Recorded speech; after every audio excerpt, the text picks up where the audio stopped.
Well, joining me now to discuss the conflict in Israel and Gaza is a TV host and satirist, Bassem Youssef. Bassem, it's great to have you back on the program. I wish it was under different circumstances. First of all, what is your reaction to what happened on October the 7th? Oh, it was terrible, of course. I mean, we kind of get our news kind of also secondhand because, you know, my wife's family, they live in Gaza. They have cousins and uncles there, and their house also was bombed. We haven't been able to communicate with them for the past 3 days. Communication are lost. So we don't know actually what is the how are they doing, but you know, we're used to that. I mean, it's just like it's very repetitive. We're used to that. We're used to them being bombed every time and moving from one place to the other. You know, it's just like those Palestinians, they're very dramatic. Israel killing us. But they never die. I mean, they always come back. You know, they're very difficult to kill, very difficult people to kill. I know because I'm married to one.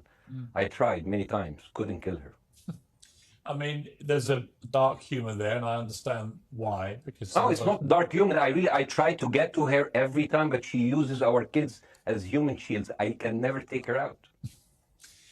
Again, I understand the humor, but to be serious, Bassem, about this tonight. I will be serious. Now, I will be serious. I was watching your interview with Ben Shapiro, and I'll tell you one thing. Yeah. I think that Ben Shapiro is one of the smartest people who ever walked this earth. He's very, very smart. I follow him, and I believe everything he said. And when he came on your show, his solution was, and I quote, his solution was that the solution for this is for Israel to annex Gaza and to kill as many son of bitches as possible to make sure that this will never happen again.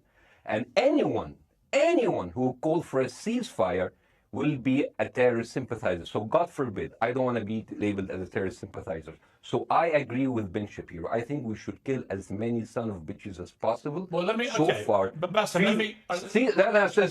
So far, 3,500 people were killed, including 5,000 son of bitches in the bombing of the Baptist hospital as we speak right now. 1/3 of those 3,500 were children. So my question to Ben Shapiro is, how many more son of bitches do we need to kill so Ben Shapiro is happy? Okay, because it changes Bassem, from one year. It changes from one. I'm sorry that.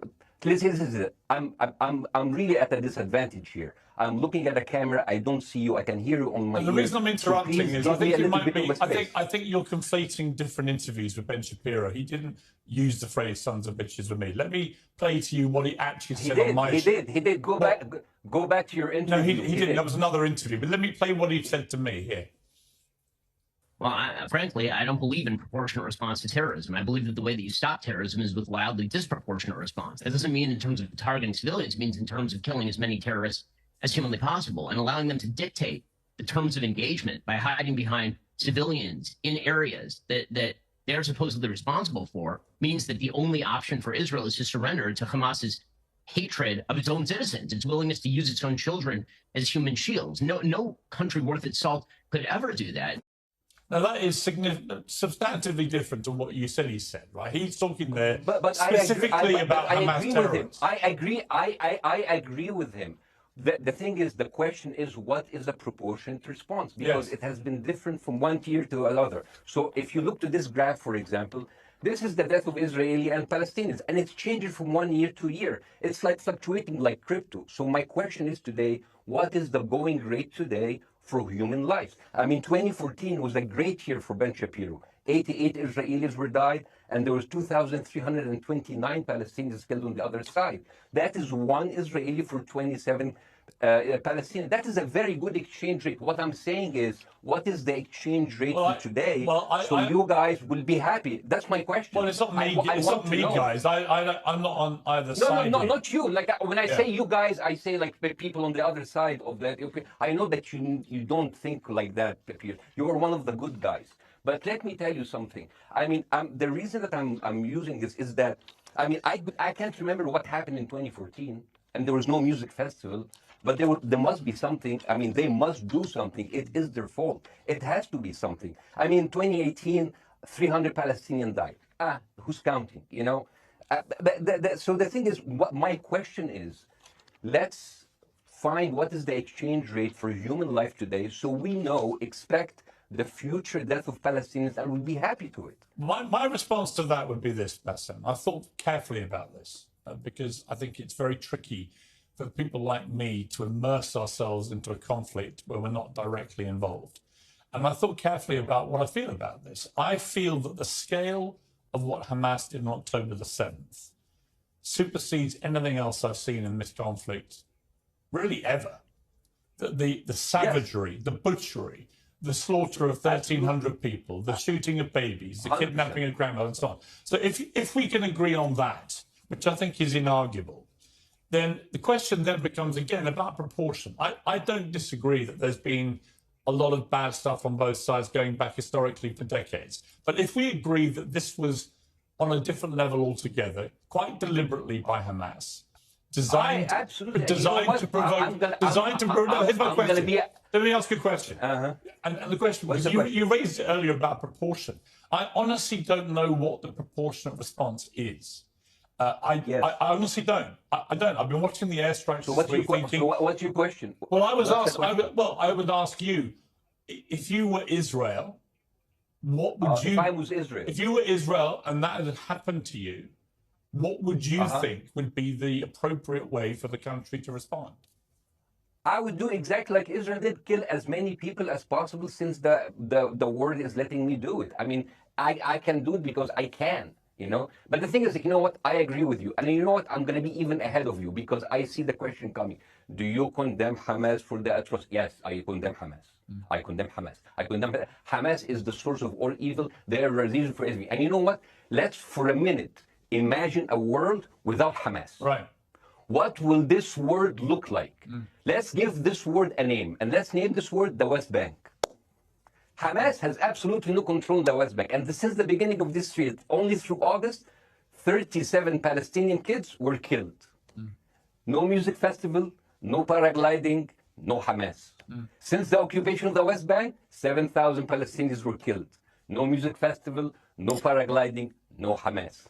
I can go on and on and on and on. No, but you don't need to, because in a way you're preaching to the choir. I've followed this crisis. Oh no, you're not preaching. So the thing is, like, in the sense that I know that what you're saying has validity. Of course. Piers. By the way, Piers. I am at a disadvantage here. I can hear you. I cannot see you. I am in a claustrophobic room, and so please cut me some slack and don't interrupt me and interrupt my point. Sure. So, because this has to be fair. Understand. Because if you want to only hear your opinion, I can just condemn Hamas and go home. I can do that. So, do you want to do that, or do you have a much more nuanced conversation? No, I absolutely want to have a nuanced conversation. I wasn't aware I was interrupting you. I thought I was letting you speak. Amazing. So let's. I would say I really applaud Israel for doing one thing that no military force in the world does. Because I heard Ben Shapiro and I heard Ron DeSantis, and they said Israel is the only military force in the world that warns civilians before bombing them. I mean, how fucking cute. That is so nice of them. Because with this logic, if Russian troops started warning Ukrainians before bombing their houses, we're cool with Putin, right? I mean, okay, Habibi, you have warned them, go invade. It's fine. You have done your job. I mean, the thing is, and I understand, and I also heard Ben Shapiro talking about Human Shield. So you remember my wife's family, they live in Gaza. So I asked them, I told them, when Israel give you the nice warning, the cute warning, does Hamas force you to stay in your home so you can be bombed and use as human shield? You know what, Hassan, my wife's cousin, he's a loser, you know. He told me, you know, when I asked him, does that happen? He told me, no. The lying son of a bitch lied to me. I told him, you don't understand. Ben Shapiro and Ron DeSantis keep saying that Israel warns you and Hamas asked you to stay put. So I told you, he's a loser. He never kept a job. He even failed in all of the interviews to become like a human shield. I would believe Ben Shapiro. Let me ask you this, Bassem. So let's go with that. No. Let me ask you. At some point, I must be able to ask you questions. It's not a monologue for you, Bassem. If we agree that for the 14,000 casualties, I mean, who's counting, are human shield, does that mean that every single one of those civilians was standing, obscuring a military target behind them? because that's a lot of weapons. I mean, Hamas is packing. No, of course it doesn't. And look, It doesn't, so there's some collateral damage.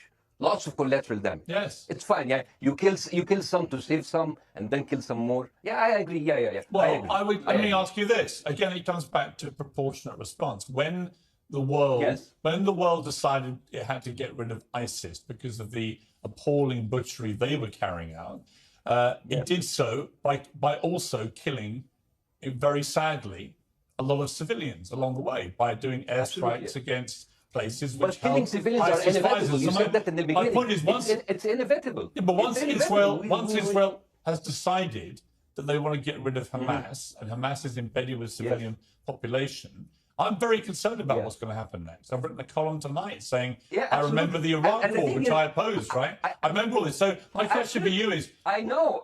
What would you think would be an appropriate response by Israel to what happened? Well, these are years of disproportionate responses of Israel. Right. Did it solve the solution? Did it solve the problem? Did it work before, so it will work? What will be the surprise this time? What will be the twist that will make this work this time? What will be different this time? Seriously, I mean, like, this is only the last 15 years. I mean, because it's too many papers. I just got this. But how will this be different? And the thing is, I am so glad in the introduction that you mentioned the Iraq War. I applaud you, Piers, for saying that, because you were honest about it. You said that spreading lies like WMDs make people look at those people as less of humans, and they would accept the death of 1 million Iraqi, whether by sanctions or by invasion, right? You are a good man. This is amazing. And you know what is similar? Is when you spread the lies of 40 decapitated babies, although it was refuted. So what happens when people hear that, killing babies is horrible. But when you say decapitated 40 babies, you are planting a certain image. Well, who has said that? Trigger in people's mind. Who has said that? Who has said 40? Who has said that? Who has said that? 40 decapitated? Who has said that? You have repeated. No, I haven't. What? I've never said that. You haven't said on your show 40 decapitated babies? Never. Ben Shapiro didn't say it? No. Ron DeSantis didn't say it? Nobody has said it. Okay, Peter, nobody said it? No. Oh, okay, maybe I am wrong. Decapitated. You're wrong. I've never said that. What happened? No, you're wrong. But the thing is, when Iraq, the same thing is happening in Iraq. Ben Shapiro once tweeted, not even about Gaza, about the West Bank, when Israel continued to build the illegal settlement. He said, 2017, Israel likes to build things, and Arabs, not Palestine, not Hamas, Arabs like to bomb crap and live in open sewage. Yeah, I thought that was very the Israeli defense minister, he said, those are human animals. And the thing is, Ben Shapiro should know better, because, long before the Holocaust, before Jewish people were thrown in the gas chambers, the Nazi propaganda called them rats.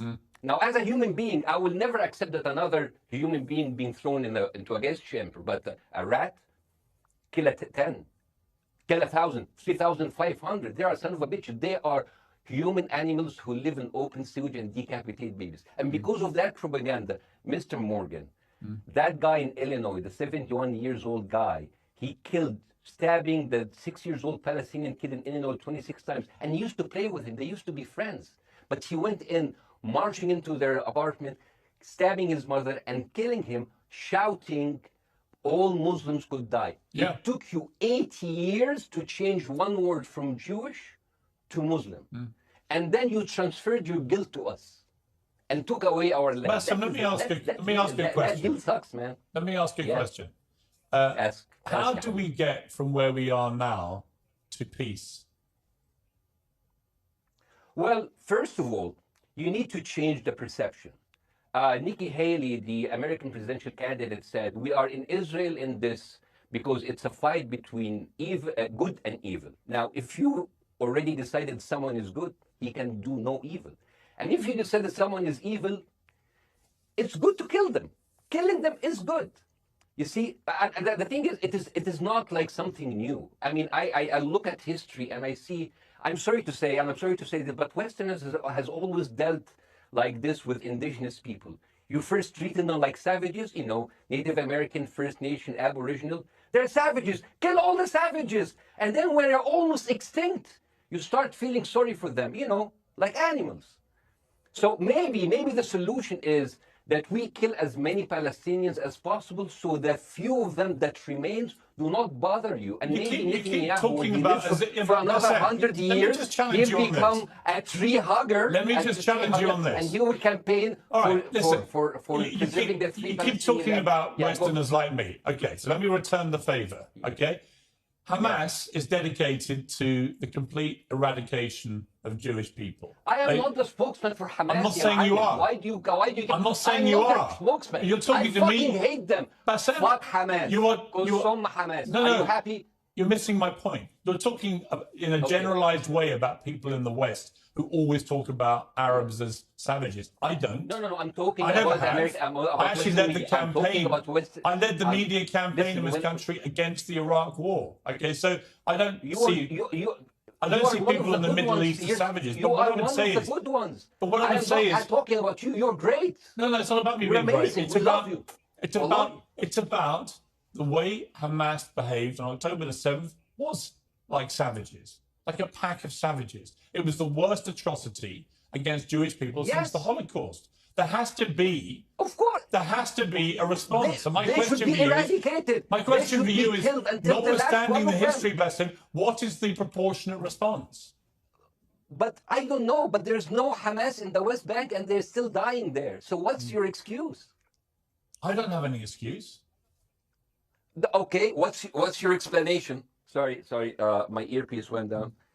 Listen, I don't make any pretense that this hasn't been a massive problem between Palestine and Israel going back to the mid-40s. We all know this, right? Piers, listen. I'm not saying that you're making excuses, but if you are adopting a certain point of view, you have to at least defend it. I'm telling you, there is no Hamas in the West Bank. What is the excuse? Not your excuse. What is the excuse to kill those people? Well, listen, this question of proportionality is one that... No, answer my question. I've been answering your question. You answer mine. It's actually not my job to answer your questions.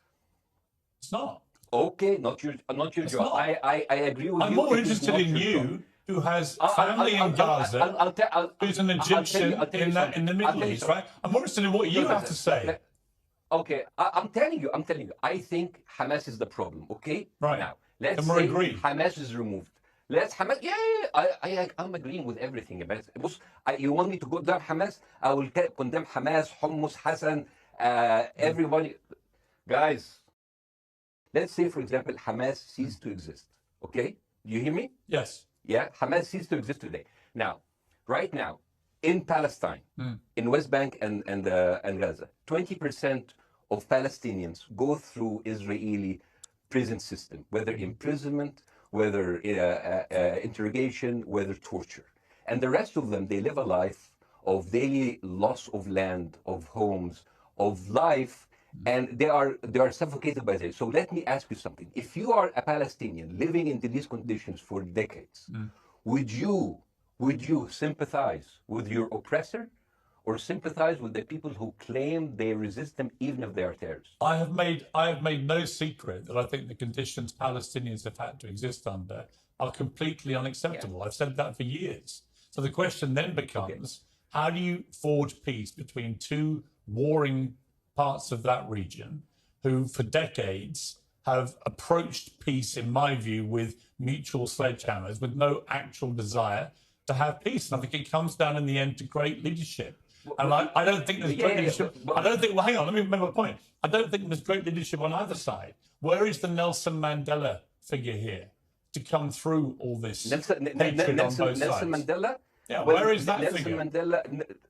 Nelson Mandela actually have criticized Israel for being a horrible state. All of the South African I know. activists have actually my point is Israel. My point is about how he responded to a country that was so divided. Is a template for how you get to peace, isn't it?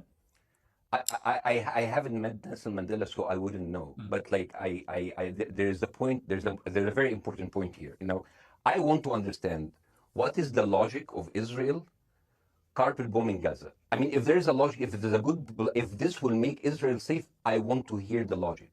So if they continue bombing, what are they hoping to achieve? Well, we know what their stated aim is. Their stated aim is to eradicate and wipe out Hamas.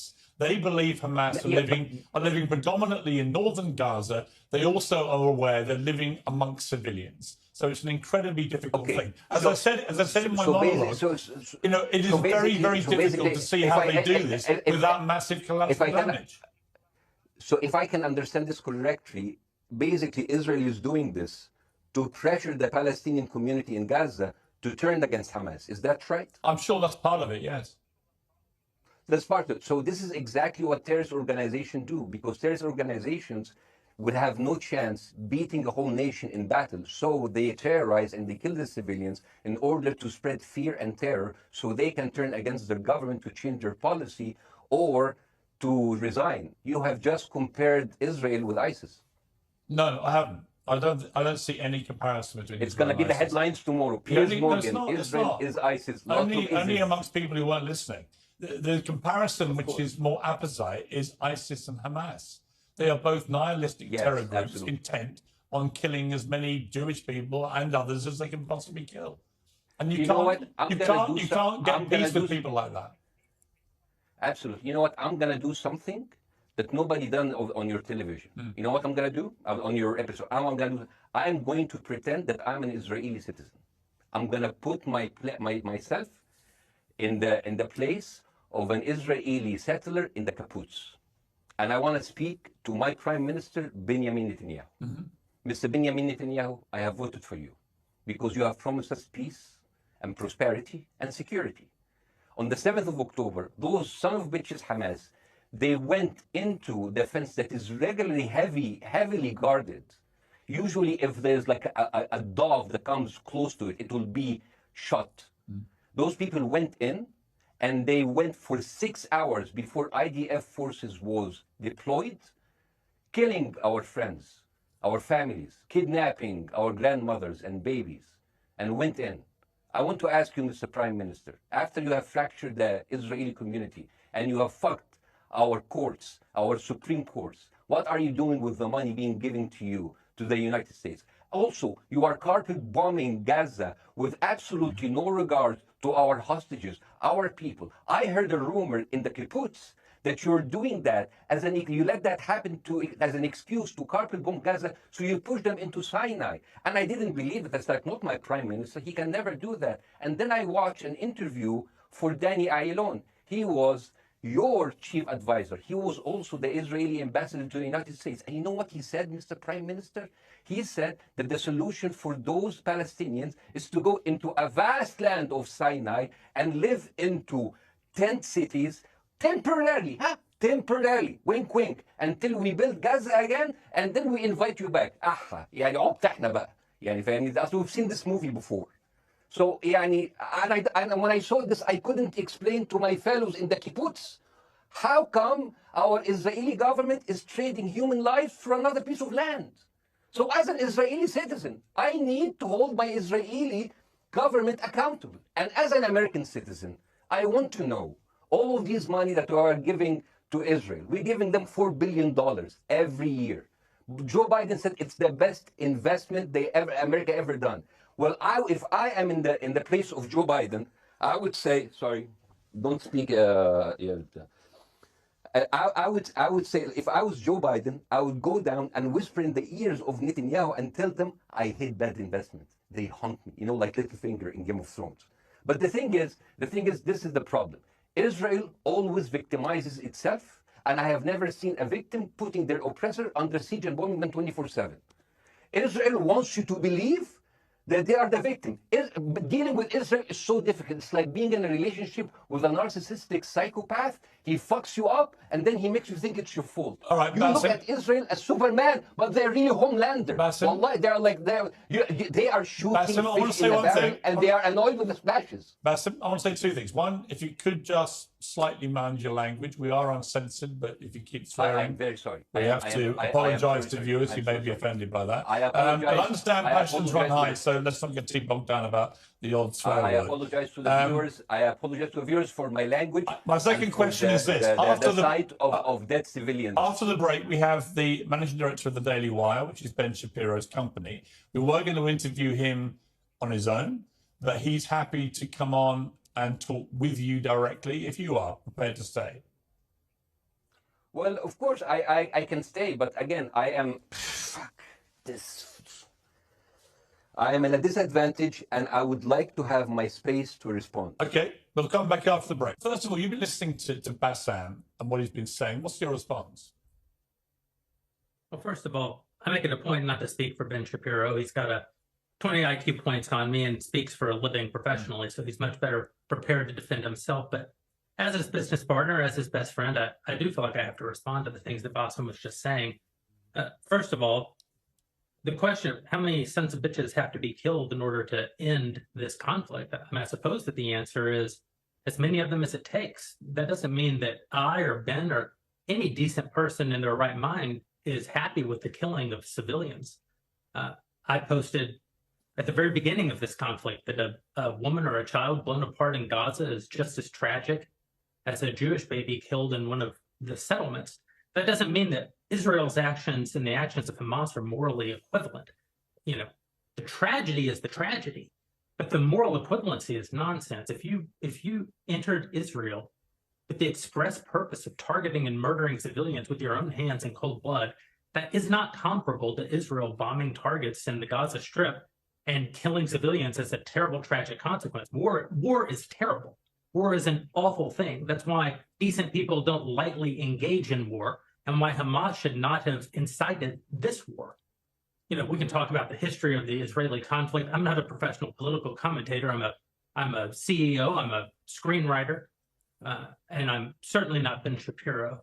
I'm not here to discuss the history of the Israeli-Palestinian conflict, but we all saw what happened on October 7th.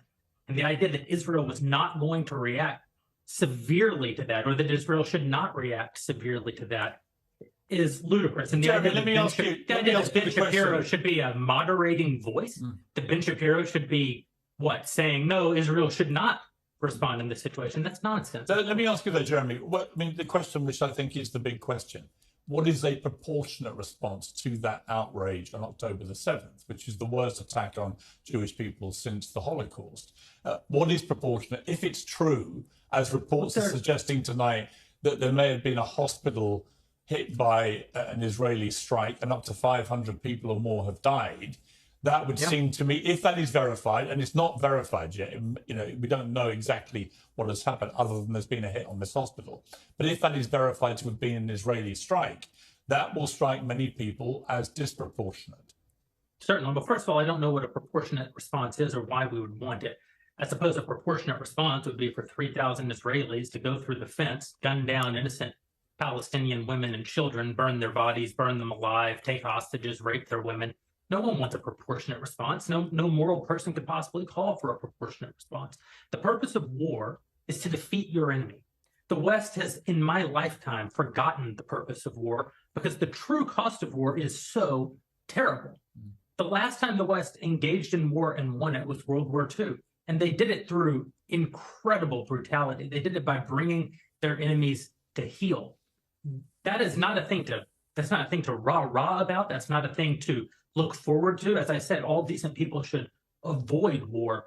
But I think the sort of lie of the post-World War II, the post-war consensus lie, is that somehow war in which you kill a bunch of people and don't secure victory is morally superior to war where you do secure victory. I would say that the only way to morally justify a war is to win it. Otherwise, the very argument that brought you into the war, this enemy must be defeated, ends up being proven a lie. I mean, Afghanistan, I think America had every right to go into Afghanistan. The Taliban was harboring Osama bin Laden and Al-Qaeda. Al-Qaeda flew planes into buildings in the United States, killed thousands of our citizens, brought the nation into untold agony, pain, and horror. America had every right morally to go in and destroy the Taliban and destroy Al-Qaeda. Yeah, but I would argue, the Taliban now rules in Afghanistan. The war was not won. But that's my point, actually. I've done a column about this tonight for The Sun here in the UK, which is I was editor of a newspaper when the Iraq War happened. I opposed it very aggressively as the editor of the recall. paper. And sadly, we were borne out by events. It was a complete disaster, the Iraq War, in my view. It was illegally contested, I think. And the consequences were appalling in terms of loss of life, 1 million people, in terms of ISIS being allowed to breed and create their merry hell around the world, in terms of complete dismantling of Iraq itself as a functioning country. And I think Afghanistan, again, 20 years of attacking an enemy which is now running the country again, seemed to me again to be kind of pointless. And I do wonder whether Israel, in its blind fury, which I completely understand, has thought through the consequences of actually launching a full air, ground and sea offensive into Gaza as to actually what happens at the end of that. Well, I suppose Israel wasn't really given the opportunity to fully contemplate what the consequences of that action might be, because Israel didn't instigate this war. This war was instigated by a horrible terrorist attack on Israel, and a state is put in a position where it has to respond. Now, one might argue that the very fact that Israel has yet to actually launch their ground invasion means that they are actually making a calculation about what the cost will be, what victory looks like. Any rational person, any decent person can engage in a conversation about what is the appropriate response for Israel. Of course they can. But this sort of moral equivalency thing, I don't think is a sign of decency to engage in a conversation about moral equivalency. Let me bring Bassem back in. You've been listening to this, Bassem. What's your response to what Jeremy's been saying? I'm sorry, I didn't catch the gentleman's name. It's Jeremy Boring. He's the chief executive of the Daily Wire, co-founder with Ben Shapiro of the Daily Wire. Hi, Jeremy. Please say hello to Ben Shapiro, and please tell him that I do think he is the smartest person to ever walk the earth. Thank you so much. So, as response to Jeremy, I agree with everything you said. I mean, what is disproportionate? I mean, he just used the examples from Second World War in America, showing that civilian casualty is. I mean, I heard his voice. He was very sad.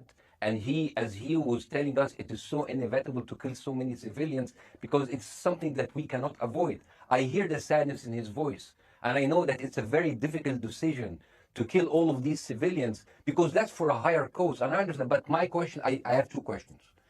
The question is, how can you justify the killing in the West Bank where Hamas does not exist? And if the disproportionate response during all of these years have actually worked, what will be new this time that did not happen before?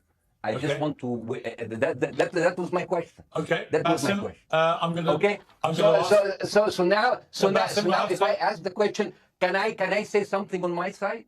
Well, Bassem, with respect, Bassem, with respect, I gave you half the show to have your side. Jeremy's had a lot less time. I am going to have to move on. You want me to leave? Bassem, I'm going to have to let you go because we've been on there with you for 40 minutes. Oh, okay. Bye bye. But listen, bye. I would like to talk to you again, and thank you for joining the program. I appreciate it. Oh, by the way, my wife's family is all right, and they sent us a house. It's bombed. It's beautiful. It's going to be a good like Halloween theme. So well, I'm very sorry for what your family are going through in Gaza, and I mean that very sincerely. By the way, I don't know. I don't know I don't know him. By the way, I haven't actually met them. They didn't even come to my wedding. They couldn't because they are stuck in Gaza. Okay. And she never saw them because, Gaza is not a destination. Bassem, as I say, we hear their voices and it's they die. It's fine. It's fine. Bassem, I wish your family all the very best. Thank you for joining me. I appreciate it. I don't. Thank you.